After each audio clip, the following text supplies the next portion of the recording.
evolution of thought. Actually, there is a very, very close relationship between the discourse and knowledge. This is very important to understand. आखिर वो कौन सी समाजीकरण की प्रक्रिया प्रयोग में लाई गई थी जिसके माध्यम से लाखों लोग एक फ्लैश ऑफ ब्लड के आदमी को लोगों ने भगवान समझ लिया.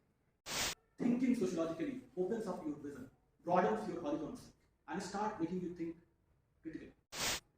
आसाराम बापू, हम लोगों ने किस मीडियम से जाना Asaram Bapu? Here comes a very, very powerful thinker of the 21st century, Bowmann, जो बात करते हैं social construction of reality, कि कैसे reality is not out there. Reality is something which I and you have created, which we have created through mutual interaction.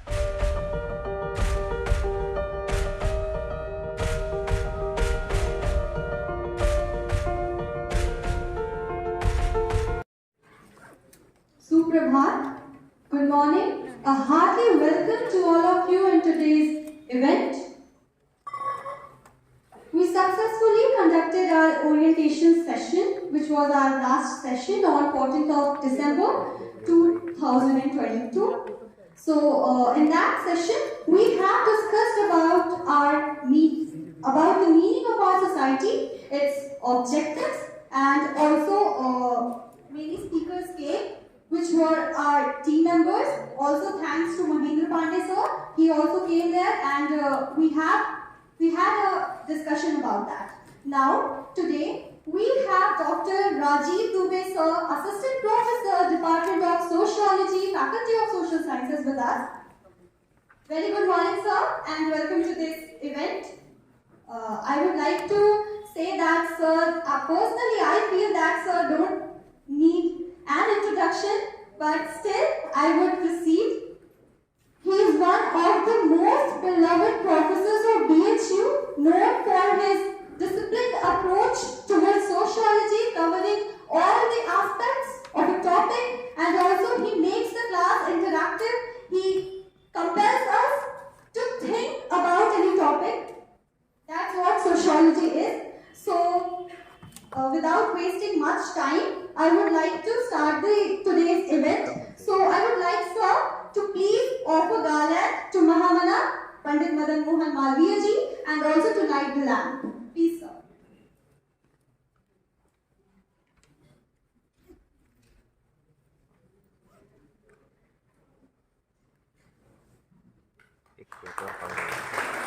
Please, sir.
Thank you so much, sir. Now I would like to invite sir to please deliver the lecture. The lecture is on thinking sociologically, which is also our motto of our society. So, please, sir.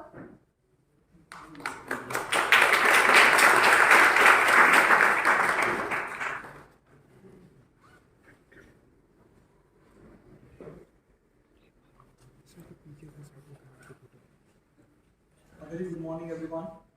Good morning, sir.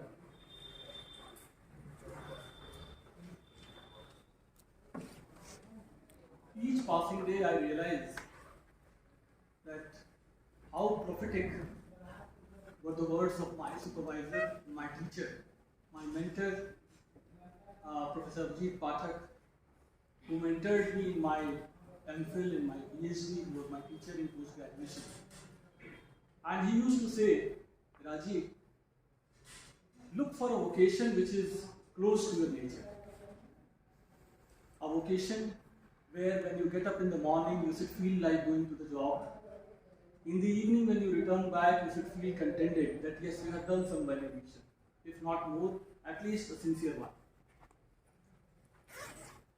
Having spent almost more than a decade in, I would say, not teaching as a profession, but teaching as a vocation, I realized that how prophetic his words were. Looking at all of you in the morning, in the class, young students full of possibilities, smiling faces, promising faces, every day it reassures me my commitment towards vocation of teaching. Thank you so much for calling me and giving me this opportunity to interact with all of you. Now, if I may ask, how many of you are from sociology background? Okay. And how many of you are comfortable? And how many of you are comfortable with English as a language?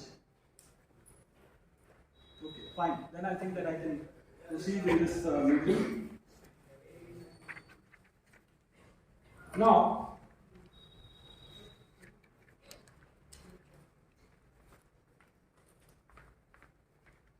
when students approached me,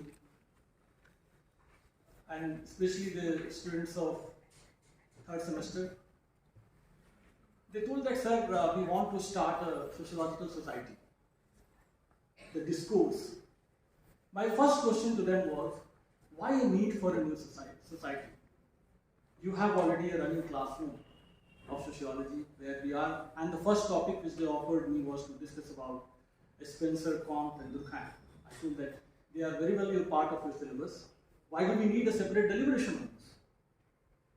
They said, no sir, we want a critical discourse which is not possible in the classroom, and we really want to reflect on societal conditions, contemporary situations. I told them, very good, then let us start with something which is not actually a part of your syllabus, but very much we need it in our day-to-day life. Now, as far as this topic, the very word discourse is concerned, I don't know, you have named it, I definitely would have given a considerable thought to it once you would have named the society as the Discourse. But if you look at the evolution of thought,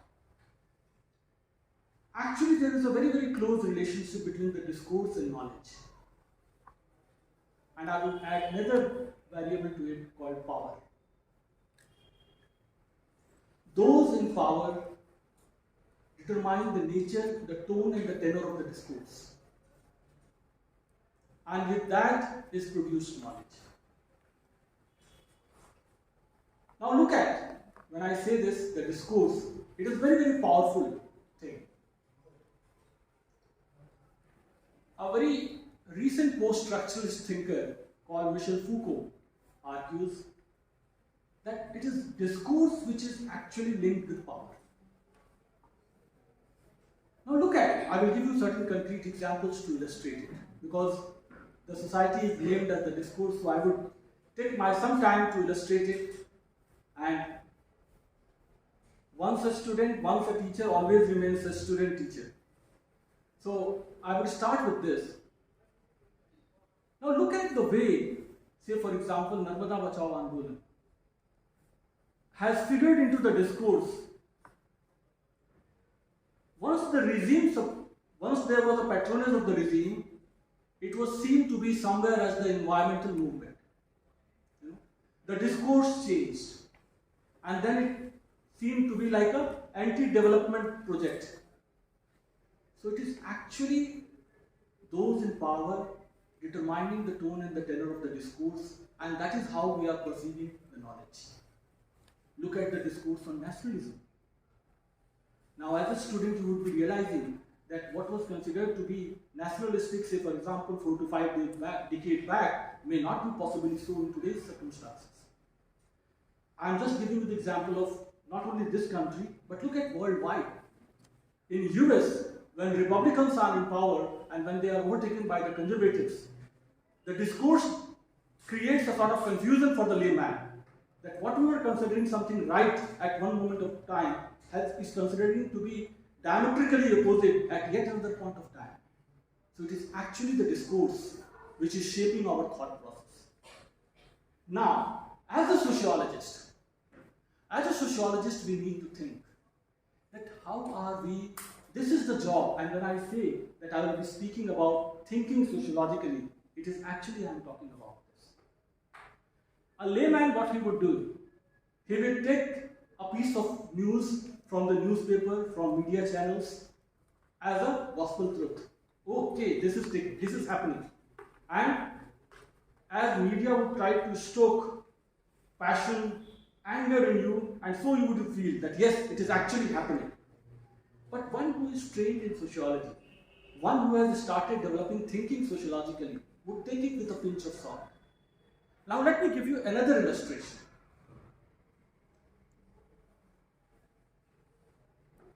In the first decade of 21st century, if you would have seen, media reports were full of Godmen and scandal.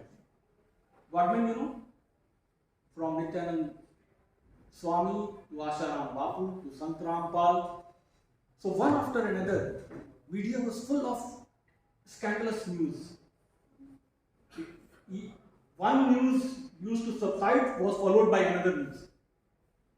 Now, leave aside sociology.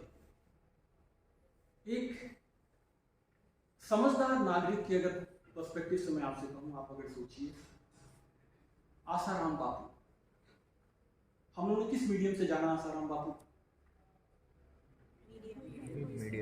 Media के माध्यम से जाना. हमें क्या पता था कि महाराष्ट्र के कॉर्नर में ऐसे भी बापू हैं? Media made us feel that yes, there is a person made of flesh and blood who is more than human being, who is really a godman. Media made us believe that, and we believed in that. Media created actually the charisma out of it.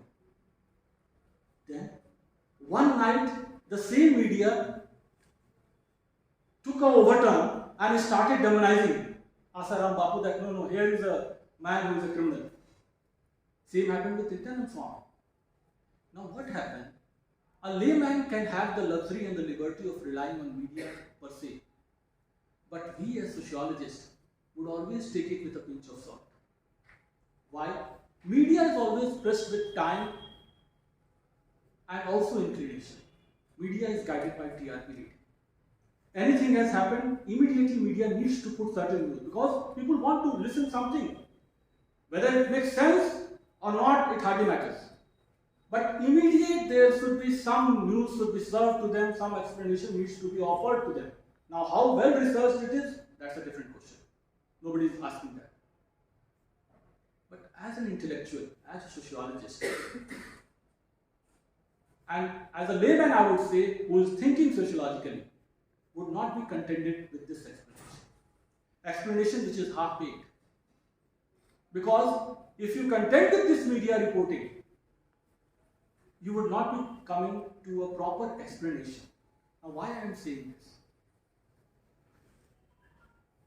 जब ये धर्मगुरु project हो रहे थे media पर, एक पूरी आप अगर देखिए मीडिया न्यूज चैनल्स की तो एक सीरीज आई, आस्था से लेके तमाम चैनल्स मीडिया पे आए. मीडिया ने उनको से वैलोराइज करना शुरू किया कि भाई ये हैं, उनके तमाम ये करिश्मा हैं, लोगों ने बिलीव करना शुरू किया, उनको गवर्नमेंट का दर्जा दिया.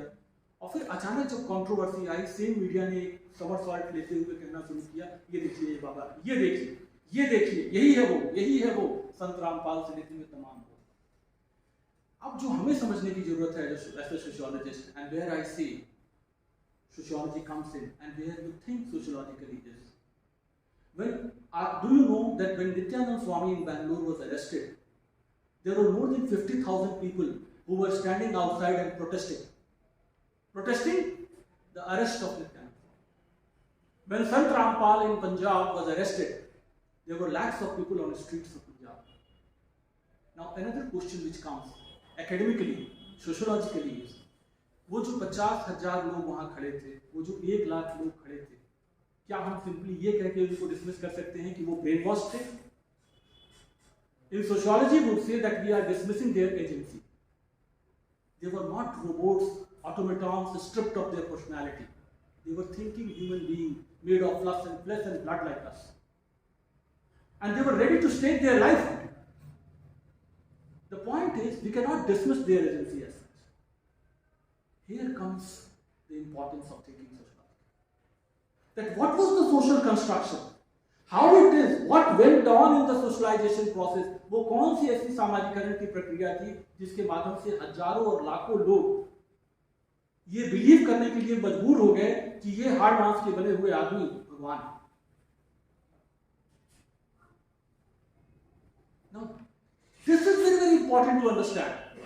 आखिर वो कौन सी सामाजिकरण की प्रक्रिया प्रयोग में लाई गई थी जिसके माध्यम से लाखों लोग एक फ्लेश और ब्लड के आदमी को लोगों ने भगवान समझ लिया। When sociological studies have been conducted, and there are 10 number of studies from Ellen Barker to Judith Gone, James Beckford, Maya Warrior, who have been participating in these cults, in these godman phenomena. और इन लोगों ने पाया कि over a period of time, like say for example, एक layman जैसे मैं हूँ, मुझे कुछ नहीं पता है कि सर आसाराम बापू कौन थे, बट से फॉर एग्जाम्पल महेंद्र जी आते हैं और कहते हैं कि सर आप बड़े दुखी दिखाई दे रहे हैं, बहुत परेशान हैं, यहाँ पे एक बापू है, वो सब चीज क्योर कर देते हैं, आप एक बार चलिए मेरे साथ। मैं गया इनके साथ, पहली बार मैं गया, मुझे कुछ नहीं पता, बट मैं ये देख रहा हूँ कि हाँ जो बाकी अनुयायी हैं वो चप्पल उतार के बाहर अंदर जाते हैं, अंदर जाके वो हाथ फोल्ड करते हैं, एक पोडियम बना हुआ होता है और उस ऊंचाई पे उनकी फोटो रखी हुई है। जितने लोग अंदर आते हैं वो वहां पे एक अगरबत्ती जलाते हैं, वहां पे साष्टांग करते हैं और जाके हाथ फोल्ड करके बैठ जाते हैं। Now what I realise, one thing is, being a Hindu I realise कि ये किसी ऐसे जो है सोल के लिए किया जाता है जो हमसे सुपीरियर है। ऐसा जनरली हम लोग कहाँ करते हैं? अपने मंदिर के स्पेस में। The same thing is happening. You are not being told directly that see here is a God man, not at all. But look at the way you are being socialized. Gradually I am coming to the process जहाँ पे आप इतने formally ये believe करना शुरू कर देते हैं कि here is a God man who is there. What is that process? So it happens through, and here comes a very very powerful thinker of the 21st century, Bowmann and Zygmunt, जो बात करते हैं social construction of reality. कि कैसे reality is not out there. Reality is something which I and you have created, which we have created through mutual interaction. Now here he gives an explanation, and I am just employing that to explain you this. He says that reality is constructed through a threefold dialectical process. And what is that? First, externalization. Now what has happened? मैं महेंद्र जी के साथ जाता हूँ, वहाँ पे मैं देखता हूँ कि 15-20 लोग वहाँ पे इकट्ठा हैं और वो लोग सब लोग एंटर करते हैं, चप्पल उतार के, जूते उतार के अंदर आते हैं, उनको प्रणाम करते हैं, अगरबत्ती जलाते हैं और वहाँ हाथ जोड़ के बैठते हैं। थोड़ी देर बाद उनकी कथाएं चलती हैं, उसके बाद फिर आरती होती है। और आरती में क्या लैंग्वेज यूज होती है? तुम्हें माता चपिता तुम्हें वो जो हम लोग यूज करते हैं, उसमें सिर्फ भगवान का नाम रिप्लेस करके बापू का नाम। Now again, what is happening? This is the process of externalization. Externalization means we have come together and we are externalizing a reality that see, here is a person who is gifted, who is a God-man, who has got divine powers with him. Then, over the period of time, what happens? I start going again and again with him. कुछ दिनों बाद, what was something alien to me has become a part of my life world. मैं भी अब बिना किसी के कहे आता हूँ, चप्पल उतारता हूँ, अंदर आता हूँ, हाथ जोड़ता हूँ, इंसेंस जलाता हूँ और बैठता हूँ। और आफ्टर 6 months मैं शुभम को लेके जाता हूँ कि शुभम आइए, बहुत ही अच्छा माहौल है, आप भी बहुत इंजॉय करेंगे, बहुत ही शांति मिलती है, आइए मेरे साथ चलें। और अब मैं शुभम को बताता हूँ कि आप देखिए यहाँ उतारिए, वहाँ चलना है हमें चल के वहाँ पे ना what we have done. Over this 6 month period of time, we have objectivated what Bowmann and Zygmunt says. That we have now objectivated it. Objectivated means now we have created a reality which is out there and it is guiding us. Now we cannot alter it. I and you who created through a process of externalization a reality, now it has acquired objective status.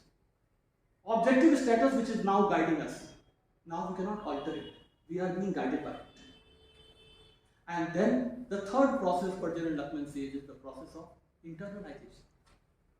Now through all the process of religious socialization, through arti, through bhajans, through prayers, through mutual interactions, through sharing of say miraculous stories that how Babu cured this illness, that illness, and then there are n number of stories amongst the devotees. Somebody would say, I was driving a car, suddenly a truck was coming and I got an impression as if Bapu just steered my wheels and I was saved. I'm not telling a joke. Mind it, you will listen n number of such stories. Now what is happening? The third process is taking place. The process of internalization. So now the reality has been socially constructed.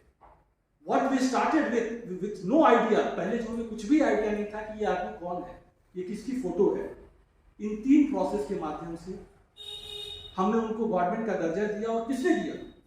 हमने और आपने दिया. But हमें impression क्या मिला? As if he was born as a godman. But actually he was not born as a godman. It is I and you who through our mutual interaction created this social reality. Now this is what, when you start thinking sociologically, you start understanding that there is nothing called eternal truth as such. There is nothing called as if a given reality. It is actually socially constructed. Now once you start understanding the social construction of this reality, you start understanding the players involved in that. Who has created? Why has he created? What is the intention behind that? What is he gaining out of it? Then you start understanding the gender discrimination, the caste-based discrimination, the political elites working. Are you understanding how your vision has broadened? कैसे आपकी आंखें खुलना शुरू हो जाती हैं, जो आपको समझ में आता है उससे. For example, the idea of Guru Govind do khade kaake lagu paao, or Guru as if someone who cannot fall, who cannot commit a mistake. But actually, what if you look at it from the framework of social construction of reality, you start looking at even teacher as a socio-political being. The point is that this thinking sociologically opens up your vision, broadens your horizons, and start making you think critically. Being critical is not something being negative. Mind it. Being critical is not being negative. आपको कई बार question मिलते होंगे, critically evaluate. है कि नहीं? And many of you would have aspired for competitive examination. You would also be writing your end semester long answers. So there is a preference called critically evaluating. What do you mean by critical evaluation? Anyone? Anyone? What do we mean by critical evaluation? Pros and cons of that. Exactly. So it's like आपने positives भी बताए, आपने negatives भी बताए, और then आपने evaluate किया. So being critical is not being negative. One example through which this thinking sociologically will help you in understanding. It also helps you, no matter, I don't know how many of you are aspiring for higher education or a research career. If I may just ask you, how many of you, आप में से कितने लोग higher education में career बनाना चाहते हैं या research में अपना career बनाना चाहते हैं? So I would say hardly 5 to 10% of the lot which is present. तब मेरा दूसरा क्वेश्चन होगा कि आपको फिर सोशियोलॉजी पोस्ट ग्रेजुएशन लेवल पे करने की, क्योंकि किसी भी एग्जामिनेशन के लिए एक्सेप्ट टीचिंग, मुझे टीचिंग और रिसर्च के अलावा graduation is the final degree which is required. Second question उठ के आता है, then why are you studying research methodology? Research तो आपको करना नहीं है. Anyone? Anyone? Why are you studying research methodology? क्योंकि 90% लोगों ने कह दिया कि भाई उन्हें कोई और रास्ता ढूंढना है, या तो प्रोविंशियल सर्विसेज का हो सकता है, सिविल सर्विसेज का हो सकता है. Now let me tell you, and that is, ये आप कह लीजिए दुर्भाग्य है एकेडमिक्स का कि हम लोगों ने नॉलेज को चार दीवारी के अंदर सीमित करके रख दिया. सोशियोलॉजी मतलब कि डिग्री अर्न करने का, मेथोडोलॉजी मतलब कि आप रिसर्च करना है तभी वो यूज में आता है. No, studying research methodology will make you think sociologically, will make you think critically. in the sense, if you go through Ramchandra Guha's writing, recent writing, Democrats and Dissenters, I don't know how many of you have read it. There is a chapter in that book on intellectuals and ideologues. He draws a distinction between intellectual and ideologue. क्या distinction है ये? Anyone? Any guess? Wild guess? Sir, ideologue would be a person who follows an ideology, and intellectual will be a person who critically thinks about things. Okay, fine. Well taken. So an ideologue is a person who, as we said, perceives some predefined notions. He doesn't apply his intellect in the ideas he's acquiring or following. While intellect is a person who critically evaluates. Very right. Both of them, they have very nicely summed up.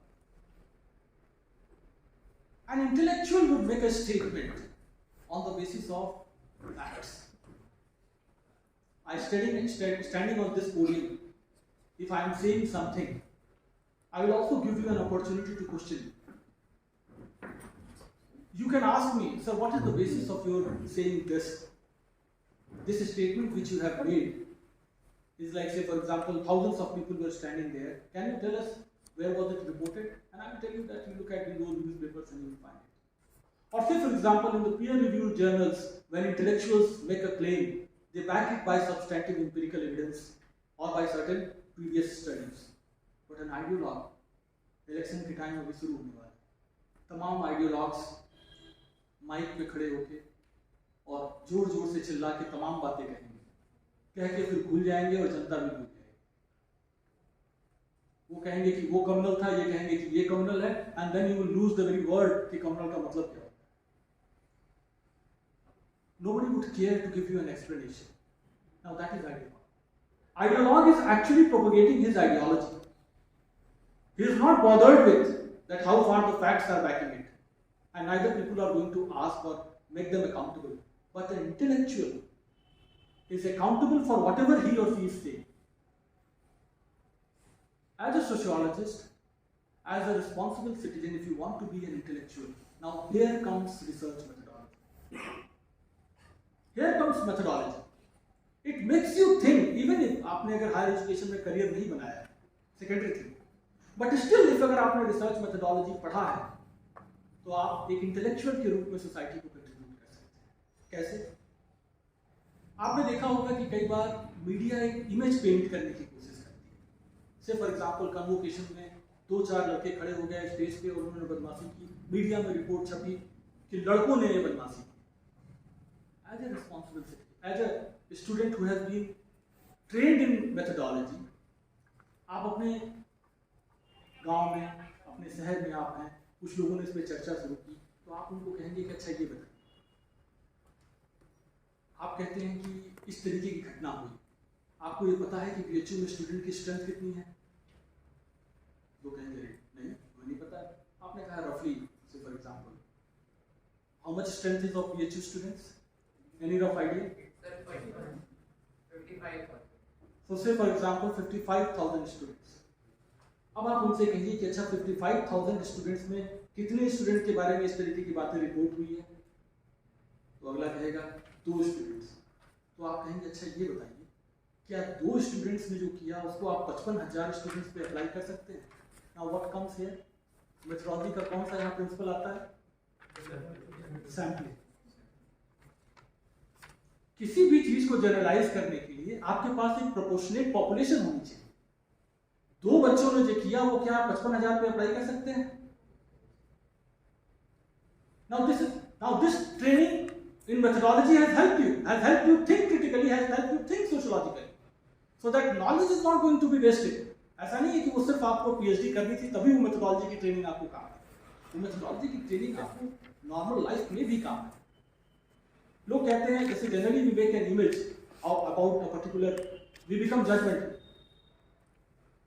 But a training in methodology will help you here that people are not casted in stones कि जो अच्छा है वो हमेशा अच्छा ही रहेगा. It is their behavior depends on the situation. Now what is this? This is contextual understanding जो हम methodology में सिखाते हैं. This point which I am trying to say that irrespective of कि किस field में आप जा रहे हैं, that is different. But your training in research methodology will help you think sociologically, will help you think critically. Now, the third point which I wanted to make was how thinking sociologically. The beauty and the burden of social science is that we deal with something which all of us know something about, like परिवार, विवाह, नातेदारी. और आप जब जाएंगे, जब मैं शुरू में जाता था अपने यहाँ, मैं छोटे से टाउन से बिलोंग करता हूँ, रशला, जो बलिया जिले में आता है, तो मुझसे लोग पूछते थे कि क्या कर रहे हैं, तो मैं कहता था कि जवाहरलाल नेहरू विश्वविद्यालय में MA कर रहे हैं. अच्छा, उसमें क्या पढ़ रहे हैं? तो मैंने कहा समाजशास्त्र. तो इसमें क्या पढ़ाया जाता है? बताता था कि भाई परिवार, विवाह, नातेदारी, धर्म. तो कहे इसमें पढ़ने की क्या जरूरत है, तो हम लोग भी जानते हैं. शुरू में तो मुझे मेरे खुद ही कॉन्सेप्ट क्लियर नहीं थे. मुझे भी लगता था ये बात तो सही बोल रहा है, इसके लिए दिल्ली जाने की क्या जरूरत थी. मतलब आखिर हम ऐसा क्या पढ़ रहे हैं कि इसके लिए हमें दिल्ली जाने की जरूरत है.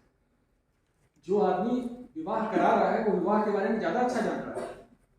अगर जानना ही है तो उन्हीं के पास बैठ के सीख ले. तो ये क्वेश्चन अगर मैं आपसे पूछूं, जो मुझसे क्वेश्चन पूछा गया था वो अगर मैं आपसे पूछूं, तो आप क्या कहेंगे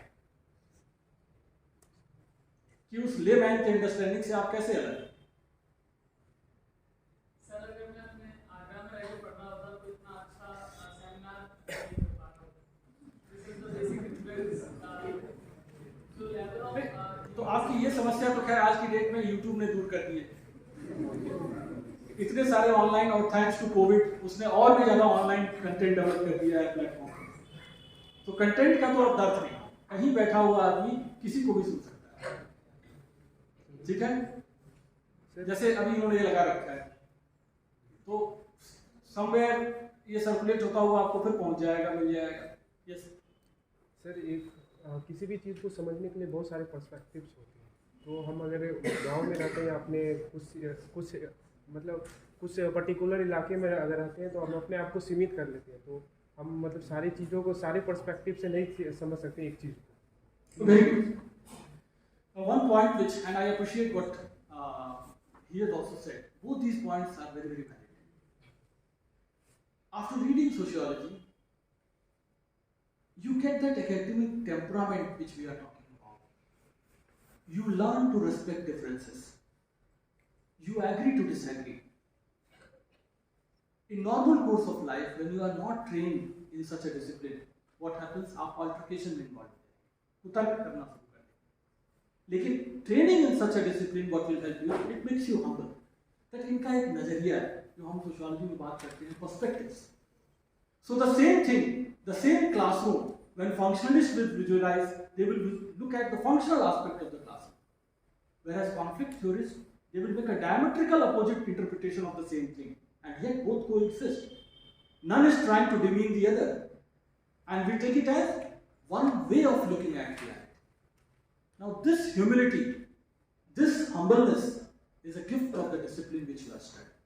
It makes you think in that way. Okay, अच्छा इनका एक नजरिया. And what he was saying, that the gift of being in a place like this gives you an opportunity to learn from others. BHU, I would say, ऐसी संस्था मुझे नहीं लगता है कि पूरे साउथ एशिया में कोई है. इतना अच्छा इंटरडिसिप्लिनरी अपॉर्चुनिटी इज रेयर. कल मैं मालवीय मूल्य अनुशीलन केंद्र में था और वहाँ पे आशीष त्रिपाठी आए थे. I don't know how many of you have heard about him. Amish Tripathi was there, and he is a very acclaimed author. Now he is very right. Sitting at some remote place, you don't get an opportunity to talk to him and interact with him face to face. हम सब लोग पढ़ते हैं from like his series which has come up. We all have gone through one or the other, but we don't get an opportunity to interact with people like this. Thanks to the place like BHU and like this, where we get an opportunity to talk. The fourth thing which I wanted to point out was that many a times we think that what we have developed through commonsensical understanding is right. But discipline like sociology challenges our common sense. Now, I would borrow certain aspects from Zygmunt Bowmann, one of the postmodernist thinkers, who argues very emphatically about when he is talking about thinking sociologically. And he draws a parallel between common sense and sociology. And same has also been done by a very renowned Indian sociologist, Andre Bedi, when they are trying to talk about that what is actually the linkage between sociology and common sense. Can anyone tell me? Common sense और sociology में क्या अंतर है? Yes. Sir common sense में हम लोग सिर्फ present situation के बारे में एक अनुमान लगा के बोल देते हैं, लेकिन सोशियोलॉजिकल थिंकिंग में हम उसके बैकग्राउंड के बारे में, वो कैसे डेवलप हुआ, वो सारी चीज़ों का एनालिसिस करके फिर एक result. Okay. Anyone else? Common sense से हम काउंटेबल नहीं होते हैं जो हम बोलते हैं। सोशियोलॉजिकली सर हम जो बोल रहे हैं, जो हमारा व्यू है, तो उसके लिए हम accountable, we have to give evidence for that why we are saying this, that we have read from this text. Very right. So what happens that generally common sense का हमारा जो knowledge base है वो कैसे form होता है? Observation. Through our observation, through our experience, through our conversation. Like say for example, घर से निकलते हुए अचानक काली बिल्ली ने काट लिया रास्ता और आगे बढ़ के मेरी कार जो है वो किसी चीज से टकरा गई, तो मैंने एक एजम्पशन पाल लिया कि काली बिल्ली जब रास्ता काटती है तो कुछ अनहोनी हो। Now this is my commonsensical based on my individual experience. कितना सही है गलत है I don't know. But sociology cannot be based on such individual experiences and agencies. Now mind it, ऐसा नहीं है कि कॉमन सेंस और सोशियोलॉजी दोनों डायमेट्रिकली अपोजिट हैं या एक दूसरे के विपरीत हैं। ये धारणा आप अपने अंदर कभी मत लाइए। कॉमन सेंस और सोशियोलॉजी दोनों एक दूसरे के साथ काफी लिंक्ड हैं। कई बार कॉमन सेंस सोशियोलॉजी में ऐड करता है और कई बार सोशियोलॉजी की जो नॉलेज है कई दशकों बाद हमारे कॉमन सेंस का पार्ट हो जाती है। 50s और 60s के दौरान में जो फील्ड स्टडी स्टार्ट हुई, कास्ट के ऊपर जो तमाम फील्ड वर्क हुए, डोमिनेंट कास्ट की अवधारणा से लेके कास्ट डिस्क्रिमिनेशन की जो अवधारणाएं आई, आज की दशक में वो हमारे कॉमन सेंस का पार्ट है। किसी से आप बात करिए, जेंडर डिस्क्रिमिनेशन, कास्ट डिस्क्रिमिनेशन, जो डिस्कोर्सेस 50s और 60s में हुए थे वो आज जनमानस के मानस का एक पार्ट, लोग उस चीज को समझते हैं कि नहीं। वो जो सोशियोलॉजी के डिस्कोर्स 60s के थे वो आज हमारे कॉमन सेंस का पार्ट हो चुके हैं, हमारे नॉलेज बेस का एक पार्ट हो चुके हैं, हमारी रियलिटी को देखने का एक नजरिया बन चुका है। सो ये कहना कि सोशियोलॉजी और कॉमन सेंस एक दूसरे से अपोजिट है, ये सही है। दोनों एक दूसरे को कहीं ना कहीं इन्फ्लुएंस करते हैं। Common sense adds to sociology, and sociological knowledge in long runs also become a part of the common sense. But there is a range of differences as well, which we will look into and we will try to talk about. Now, Zygmunt Bowmann, in one of his seminal work, Zygmunt Bowmann is a postmodernist thinker, and he talks about that sociology differs from common sense on certain significant ways, and that is very, very important when we are trying to understand thinking sociologically. How do we think sociologically? Because once we think sociologically, somewhere we are challenging our common sense experiences. Somewhere, because जैसा मैंने आपसे कहा, परिवार, विवाह, नातेदारी, धर्म, इस सब के बारे में बचपन से हम लोग इसको जी रहे हैं। ऐसा नहीं कि इसके बारे में हमारी कोई अवधारणा नहीं, ऐसा नहीं कि हमने इसके बारे में कोई ओपिनियन फॉर्म नहीं किया। But this thinking sociologically makes you look at the same reality in a different way. And what are those? The first thing which he says is that in case of sociology, we resort to responsible speech. So the first thing that Zygmunt Bowmann is trying to tell us is that when we think sociologically, as opposed to common sense, we resort to responsible speech. Now,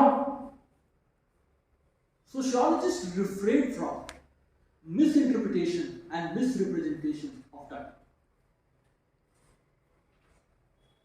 Responsible speech, as I said, दो लोगों की बात को 55,000 पे आप कभी generalise नहीं करेंगे इन sociology. It is not responsible speech.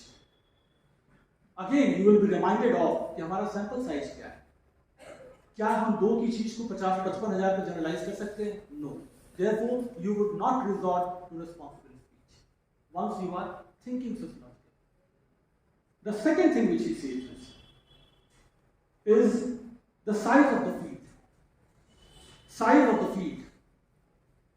In case of common sense, the size of field is you are individual. आपका अपना अनुभव, आपके अपने experiences. So the size of field is very, very limited. It is restricted to your own individual experiences, your own individual life world. But in case of sociology, I think many of you would have read Zygmunt's Sociological imagination. What Mills argues is that sociological imagination helps you in linking your biography with the social history. What is happening with you or what is happening with individual is not his or her individual concern. Rather, it is linked to the wider social processes which are taking place. Like say for example, with the process of urbanization, farmers became industrial workers. Through the process of industrialization, farmers became industrial workers. अब अगर वो farmer ये सोचे कि ये सिर्फ मेरे साथ हुआ है और मेरी जीविका चली गई, ये गलत है. वो इंडस्ट्रियल वर्कर बना क्योंकि इंडस्ट्रियलाइजेशन की प्रोसेस हुई. आज से 20 साल बाद, 30 साल बाद जब लोग 2019 से 2022 के दौर को एनालाइज करें तो बहुत सारी चीजें इंडिविजुअल्स के साथ घटित हुई. लेकिन वो इंडिविजुअल के साथ घटित क्यों हुई? क्योंकि ये बहुत बड़ा वाइडर सोशल प्रोसेस था जो पैंडेमिक से इन्फ्लुएंस, जो कोविड-19 पैंडेमिक से इन्फ्लुएंस. आप उस इंडिविजुअल की सिचुएशन को तब तक कंप्लीटली नहीं समझ सकते जब तक आप उस वाइडर सोशल फोर्स को नहीं समझ पाए. This linkage of individual biography with the social history is what Freud Mills called developing that sociological imagination. So in this case, what happened? The size of field becomes vast. You are linking the individual happenings with the wider social processes. Developing of this imagination, this sociological imagination, is an integral part of thinking sociology. जब आप individual problems को wider social processes से जोड़ पाए, ये capacity जब आपके अंदर आ जाएगी, then you have started thinking sociologically. The third thing which he says is making sense of human reality. Now, in case of common sense, we make sense of human reality based on our individual experiences, individual observations. But in case of sociology, this making sense of reality is not just limited to individual observation. It is rather linked with a detailed study, a rational, empirical study with a proper representation of population for coming to a general conclusion. Say for example, हम और आप सब जानते हैं कि post independent India में, और से for example the very independence of India was marred with controversy, communal violence, so much so that Mahatma Gandhi had to go to Noakhali and resort to fasting. Now, if you look at this,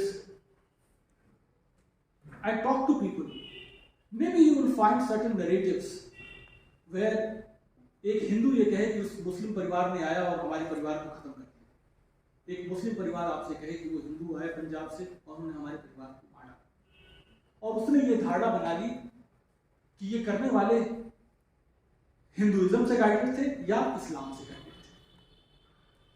ये एक individual की धारणा तो हो सकती है, लेकिन जो डिटेल स्टडीज कंडक्ट हुई on communal violence, some of the studies came up with very very interesting facts. And they said, like say for example, studies of D.K. Bowmann and others, Sociological engineer and others, they have pointed out a very, very interesting other aspect of these communal violence. And they say that the primary reason for the violence was not religion per se. The prime reason was economics and politics. In order to polarize the vote bank, religion was used as a tool. In most of the communal violence, it was the economic houses which were targeted. People who were well-to-do were targeted deliberately. So what was behind this? The main aim was politics and economics. But layman, a common man, thinks that it is religion which is responsible for it. But how have you come to this reality? How have you come to understand this reality? Only when you have started thinking sociologically. When you have started rationally trying to understand on the basis of not armchair sociology or fiction, rather empirical research. Empirical research means post-violence इसमें जो है जब researcher गए लोगों से बात करना हो कैसे violence erupt किया कैसे spread किया, then they started realizing one by one that what was the root cause for it. So here the making sense of human reality is different from common sense. And the fourth thing which Zygmunt Bowmann does when he is talking about thinking sociologically is the process of defamiliarization. Defamiliarization means, and he is again very close to what Peter Berger would argue in Invitation to Sociology. A very fascinating book. And any newcomer to sociology, I would recommend to read at least these two books. Sociological Imagination by C. Wright Mills and Invitation to Sociology by Peter Berger. बहुत ही पतली किताबें हैं, but बहुत ही interesting किताबें हैं. Now this defamiliarization which Zygmunt Bowmann is arguing is similar to what Peter Berger says, that a sociologist should behave like a professional stranger. What do you mean by professional stranger? Say for example, आप में से कई लोग BHU से ही graduation किए होंगे, BHU से ही post graduation करेंगे और BHU से ही PhD हो सकता है. Like your very dear senior Mahendra Pandey, he has been a student in graduation, post graduation, and he is doing his PhD, a very sincere scholar. Now, for a person like him, अगर suppose इनका field work BHU पे ही होता, तो Berger would have said that ठीक है, आपको ये लगता है कि आप BHU को बहुत अच्छे से जानते हैं, समझते हैं, but आपके लिए उतना ही challenging होगा, क्योंकि जब आप research में आएंगे, तो आपको एक professional stranger की तरफ behave करना, as if you know nothing. Otherwise, what will happen? As the saying goes, everything looks yellow to the jaundiced eye. सावन के अंधे को हरा ही हरा दिखाई देता है. आप तो पहले से ही BHU के बारे में तो मुझे सब पता है. जब सब पता है तो फिर रिसर्च किस बात का है? तो अगर आप रिसर्च करने जा रहे हैं, अगर आप रियली इंटरेस्टेड है, तो you have to behave like a professional stranger. Look at the same thing in a stranger way. तब तो आप उस चीज को समझ पाएंगे. अदरवाइज आप उसमें वही चीज देखेंगे जो आप देखना चाहते हैं, न कि वो चीज देख पाएंगे जो वो चीज अपने आप में है. Now this lesson is very, very important when you are thinking sociologically. This is what Zygmunt Bowmann would suggest you, to defamiliarize yourself. And this is what Peter Berger will tell you when he is inviting you to sociology, that behave like a professional stranger. And then only you will be successful as a sociologist. Because when you defamiliarize yourself, तब आप same चीज को आप वो नहीं देखते हैं जो आप देखना चाहते हैं, आप वो देखते हैं जो वो चीज अपने आप में है.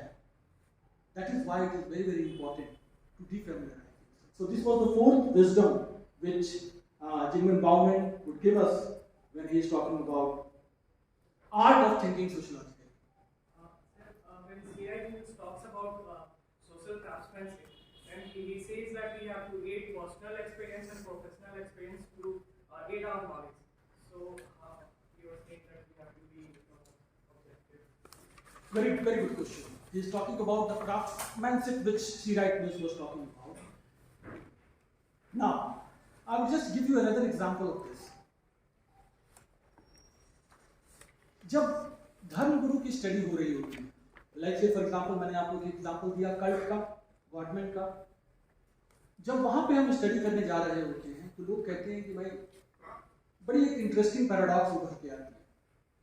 पैराडॉक्स क्या है कि आप डिवोटी बन नहीं सकते क्योंकि आप सोशियोलॉजिस्ट हैं, और डिवोटी ये कहते हैं कि आप दिमाग से इसको नहीं समझ सकते, आप इसको जो है दिल से ही समझ पाए, क्योंकि ये करने की चीज है, समझने के लिए। मतलब दिमाग से आप लाइक सहज योग में आप जाइए, हर एक गुरु की अपनी एक क्रिया है। श्री माता निर्मला देवी कहती हैं सहज योग, श्री रविशंकर कहते हैं सहज सुदर्शन क्रिया। ओके, नाउ ये जो भी क्रियाएं हैं, क्या आप इसको दिमाग से समझ सकते हैं? डिवोटीज ये कहते हैं कि आप इसको जब तक पार्टिसिपेट नहीं करेंगे आप इसको समझ नहीं पाएंगे। अब जो $1 मिलियन क्वेश्चन उभर के आता है वो ये है कि रिसर्चर की ट्रेनिंग तो हुई थी ऑब्जेक्टिविटी की, कि हम ऑब्जेक्टिव रहेंगे, डिटैच रहेंगे, इम्पर्सनल रहेंगे, डिस्पैशनेट रहेंगे। अब ये सारी ट्रेनिंग हमारी जो है चैलेंज होती नजर आ रही है कि अगर आपने इसको प्रैक्टिस करना शुरू कर दिया तो आप डिटैच कहाँ रह गए, आप डिस्पैशनेट कहाँ रह गए, इम्पर्सनल कहाँ रह गए। Now here comes the craftsmanship, which scholars like Brian Wilson would say that you need to be sympathetically detached. आपकी सोशियोलॉजिकल ट्रेनिंग इस चीज में काम आएगी कि आप पार्टिसिपेट करेंगे, लेकिन not as a devotee but as a researcher. आप उसको समझेंगे लेकिन उस समझने की प्रोसेस में आप सरेंडर नहीं करेंगे। लाइक एक डिवोटी जो उसको डिस्क्राइब करेगा, that will be more of a hagiographical explanation. You know what is hagiographical explanation?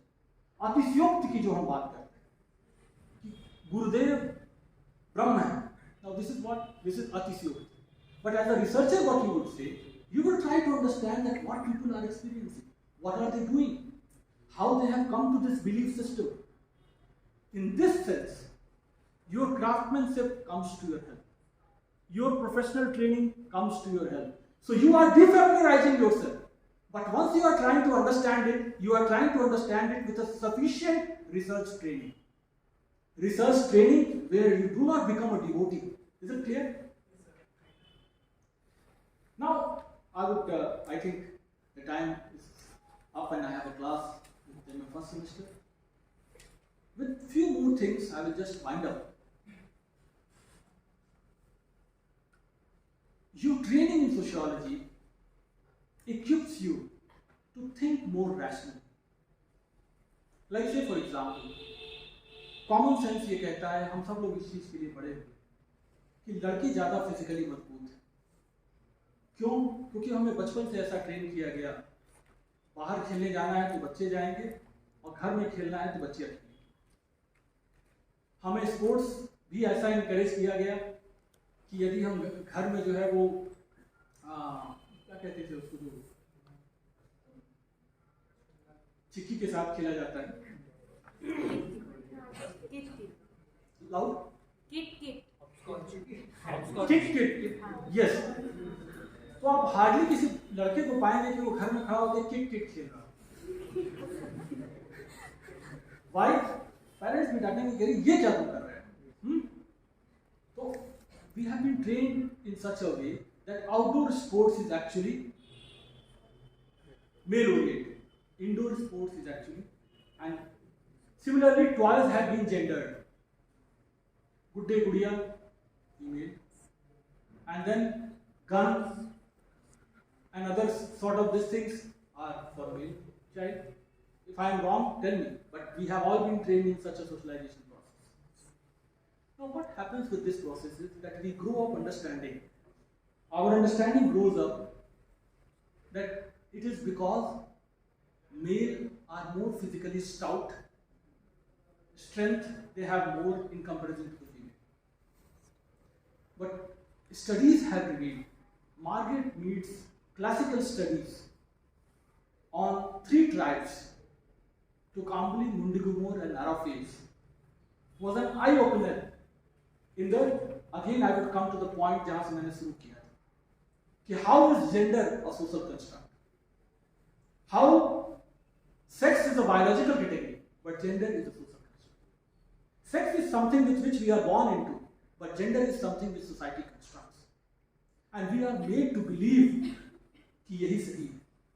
But when Margaret Mead conducted the study, she found 3 tribes. And in all these 3 tribes, she found altogether different gender roles.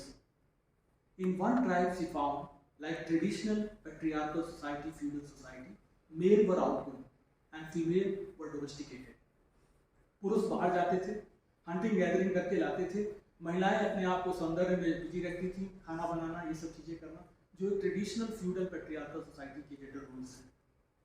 दूसरी tribe में उन्होंने पाया कि वो महिलाएं और पुरुष दोनों हर प्रकार के कार्य करते थे, हंटिंग गैदरिंग करके आना, खाना बनाना, दोनों ब्यूटीफाई करते थे, दोनों लंबे हेयर्स रखते थे, और जब महिलाएं प्रेग्नेंट होती थी तो पुरुष भी अपने पेट पे कुछ बांध के 9 महीने तक उसी तरीके से डेबिलिटेटिंग रोल में रहते थे।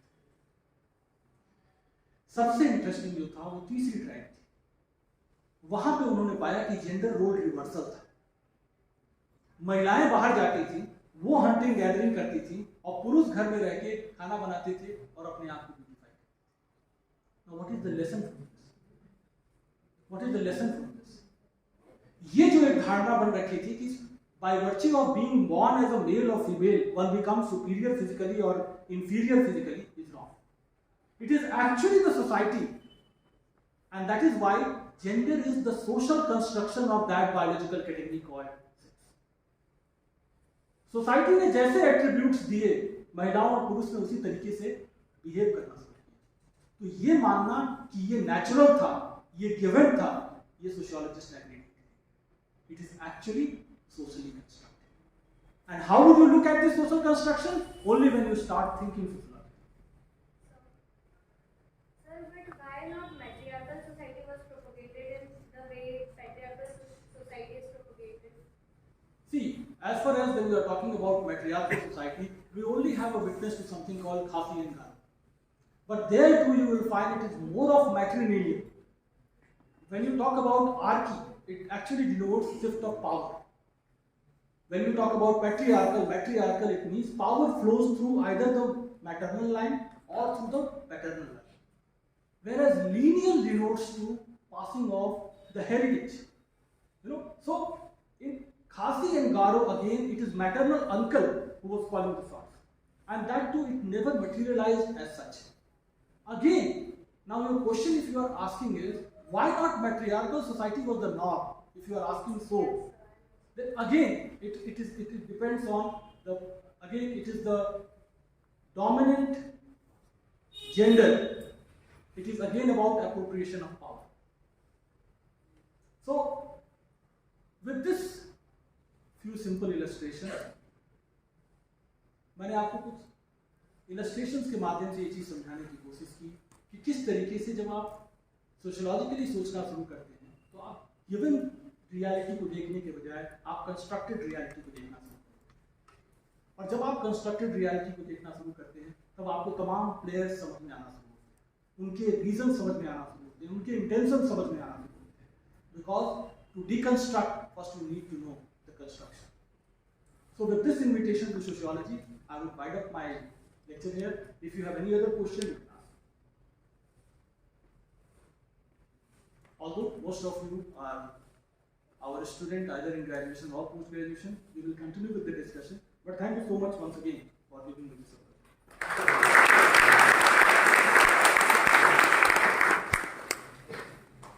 Sir, we discussed sampling and later we discussed patriarchal and matriarchal society. So if we are discussing only two tribal societies, isn't it very less sample size to impose on most of the humankind? See, I just gave you one illustration. It is actually because I just gave you one illustration to show that even if it is possible in one society, it's actually the society which is attributing characteristics to the sex. It is not the natural or given characteristics of the sex per se, but rather it is the characteristics which society attributes to them. That's what we start believing into. That is what we start internalizing into. और किस माध्यम से हम internalise करते हैं? जो ऐसा मैंने बताया, खेल के माध्यम से, एजुकेशनल इंस्टीट्यूशंस के माध्यम से, सब्जेक्ट्स के माध्यम से. You will hardly find someone male taking home science. It has been gendered. So with this thing we start looking at that how the point which I was trying to make was, and just with one illustration I was trying to show you that how things are socially constructed. And it is not just about one. You look at the feminist readings. I gave you just example of one Margaret Mead, but when you look at the feminist reading, you will come to know that how feminists have unraveled the patriarchal constructions of reality. And thereby, they have also deconstructed the androcentric knowledge. And now we are talking about, in the recent waves of feminism, they are even talking about knowledge construction, because they are saying that his questions and her answers cannot go together. So, that was just an illustration. Okay? Sir, you said about being a professional stranger in analyzing, but if you become a professional stranger, like, won't it challenge our identity itself? Like, I belong to a particular culture. Now I am becoming a stranger to that itself in order to critically analyze that. So in the process, like, I will get detached, right? Because everybody takes a sense of belonging to these things. Very, I would say, good question you have asked. His question is, I will just try to reframe it. ये जिस question की बात कर रहे हैं, ये question हमेशा ही ethnographic studies वो होती है जिसमें रिसर्चर लोगों के बीच में जाके लोगों से बात करते हुए उनको समझने की कोशिश करता है, उनके रेस्पॉन्सेस को उन्हीं के कल्चर में, उन्हीं की भाषा में जानने की कोशिश करता है। जैसा इन्होंने पूछा कि अगर हम, जैसे सपोज आप बीएचयू में ट्रेंड हैं और आप एक प्रोफेशनल स्ट्रेंजर बन जाएंगे, तो क्या आपको एक आइडेंटिटी डिलेमा उभर के नहीं आएगी? Now this is a very very often dilemma which we call in sociology as insider-outsider dichotomy. ये आइडेंटिटी सिर्फ ऐसा नहीं है कि आप प्रोफेशनल से जब अगर मान लो मैं बीएचयू में ट्रेन नहीं हूँ, मैं बीएचयू में स्टडी करने जाऊंगा, I will face that it is insider-outsider dichotomy, but that is what I was trying to do. It is not creating an identity dilemma. Why are you trying to behave professional as a professional stranger? कि आपकी जो taken for granted reality, आपके जो assumptions हैं, वो reality को बायस है। आपके अपने पर्सनल अनुभव, क्योंकि होता क्या है, आप अपने जो पर्सनल अनुभव से उसको देखने की कोशिश करेंगे, then you will start fitting the wrong role in a square peg.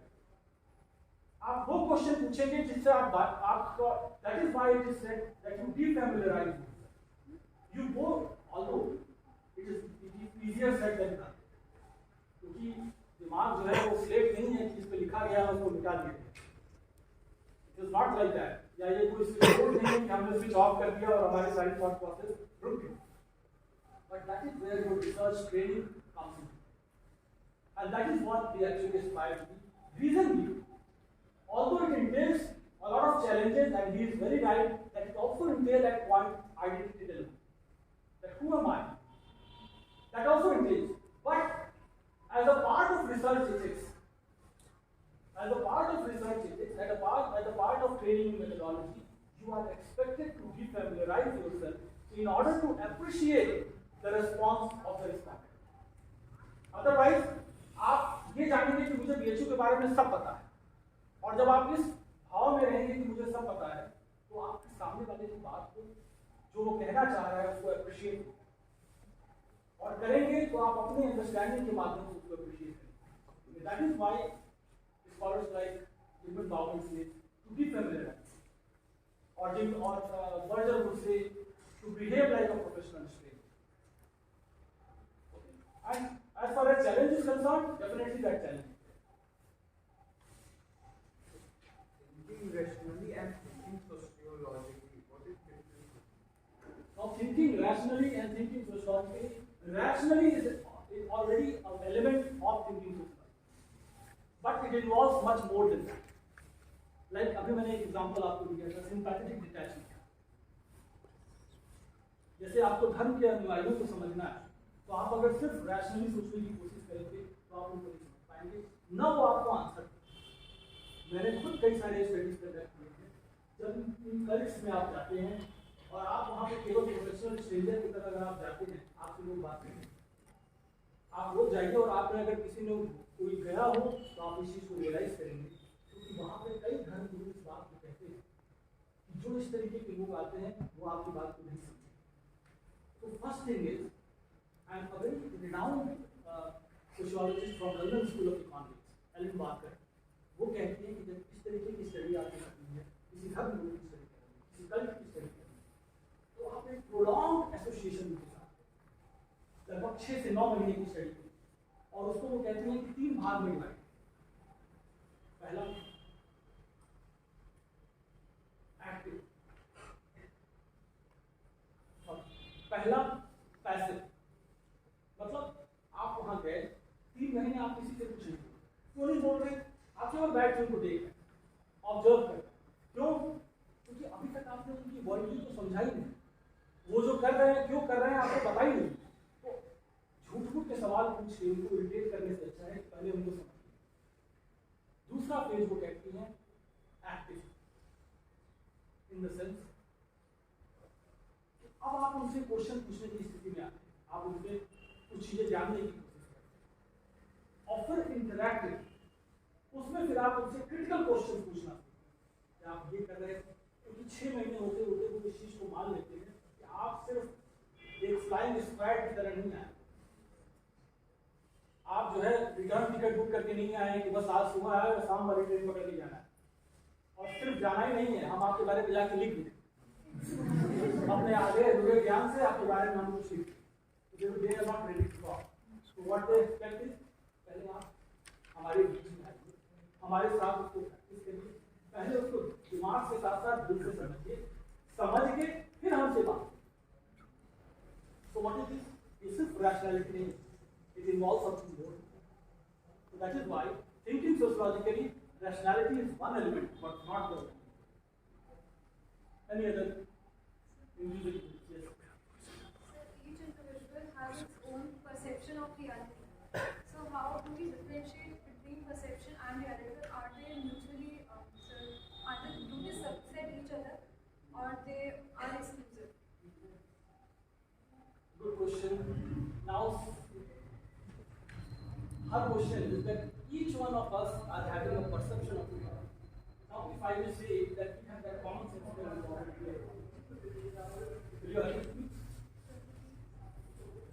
By individual perception of reality, I would say that it is our common sensical repository of knowledge about anything which is happening around. Like जो मैंने कहा कि generally in sociology जितनी चीज की हम study कर रहे हैं बचपन से हम उसको देख रहे हैं, तो ऐसा नहीं है कि उसके बारे में हमारा कोई परसेप्शन नहीं। Definitely we have it. But in case of sociology, when you are trained in sociology, you would not generalize your individual perception to a social thing. From that individual perception to the conclusion of generalization, there is a lot of intellectual process involved. Like, say, for example, in a communal violence, X can have his own individual perception based on his or her experience. But that cannot be the generalization. That can only be a generalization when you have conducted a study on a significant proportion of that population, and based on that study, you are generalizing. If it is not representative, पहला issue क्या होता है sample का? It needs to be representative. अगर वो representative नहीं है, तो आपका generalization नहीं है. जैसे हम बात कर रहे थे सोशियोलॉजी और कॉमन सेंस रिलेशन की, तो सर जब my point of view sir जब हम कॉमन सेंस से कोई डिसीजन लेते हैं, फॉर एग्जांपल रिजर्वेशन पॉलिसी, तो रिजर्वेशन पॉलिसी में जब हम कॉमन सेंस से देखें, जैसे मैं कैटेगरी मेरा जनरल है, तो मुझे लगेगा कि नहीं रिजर्वेशन सही नहीं है, बट हम जब सोशियोलॉजिकल वे में सोचते हैं तो हम हमारा जो पॉइंट ऑफ व्यू अलग होगा कि हम उसको एग्री करेंगे कि हाँ डिसाइड करते हैं। तो सर ये सही है या करेक्ट और not? You have rightly pointed out, इसी चीज को हम लोग बात करें कि you start appreciating different perspectives. आप सिर्फ अपने आप को इंडिविजुअल के सेंटर पे रखेंगे, आप उस सोशल फैब्रिक के उसके पॉइंट ऑफ व्यू से आप डिफरेंट स्टेक होल्डर्स के पॉइंट ऑफ व्यू को अप्रिशिएट करना।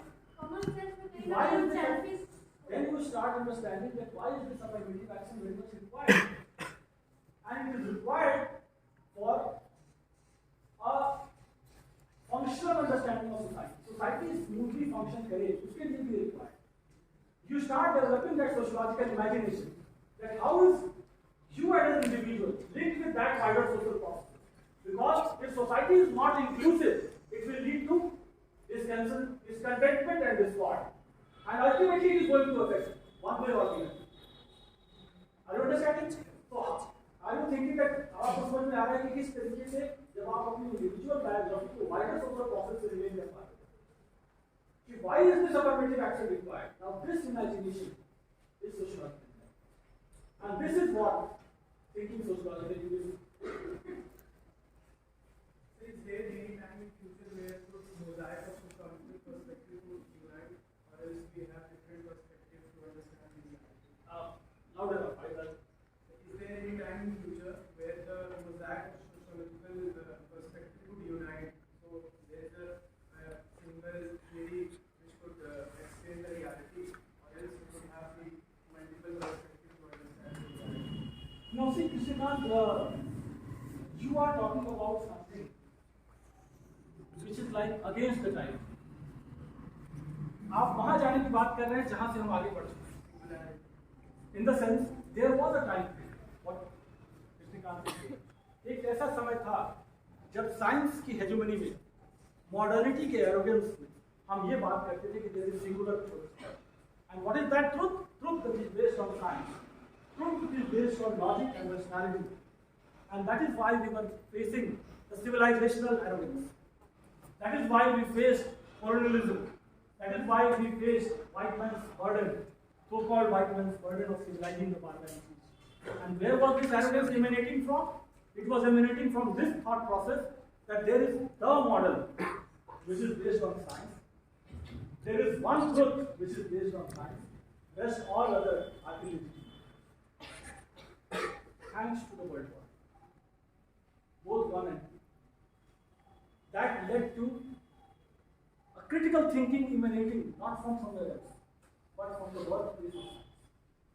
In Europe itself, people started rethinking it, that there is no singular. It's so much so that science was so, say, rational body of knowledge which could not falter. Then why this most barbaric act of humankind took place in Europe? The rethinking science project started. And that is what we are witnessing today, postmodern world, which is talking about multiple perspectives of humanity, which is not trying to impose one dominant perspective on the other. So what you are talking about is something from which we have moved ahead, and we are trying to respect what we call pluralism. The dominant idea is the idea of pluralism. And what is pluralism? Pluralism is not mere diversity. When diversity is combined with equality, सिर्फ colourful calendar होने से कुछ नहीं बनता, सिर्फ diverse लोगों के रहने से कोई डिफरेंस नहीं आता. जब उस डाइवर्सिटी को हम इक्वली ट्रीट करते हैं तब प्लूरलिज्म इमर्ज होता है. So the dominant idea of today is pluralism. Some scientists argue, especially in natural sciences, they say that we've moved from the singularity and now we have the plurality in the natural sciences, and we are again moving towards the singularity. So now see, again I would say, I started with the same statement, that the beauty of the burden of social science and this that there are different perspectives of the world. But that perspective can be a one own perspective which is there. But the dominant discourse is that of pluralism. That we are not talking about singularity. We are not talking about singular truth. People can have different take on this. There can be and that is what we talk about. That is what we started with. That an individual opinion can be also placed there. That yes, people have a different take on looking at it. But that cannot be generalized as such. A humble request to all that we cannot take much questions now, as sir has already. So thank you so much, sir, for developing such a wide perspective.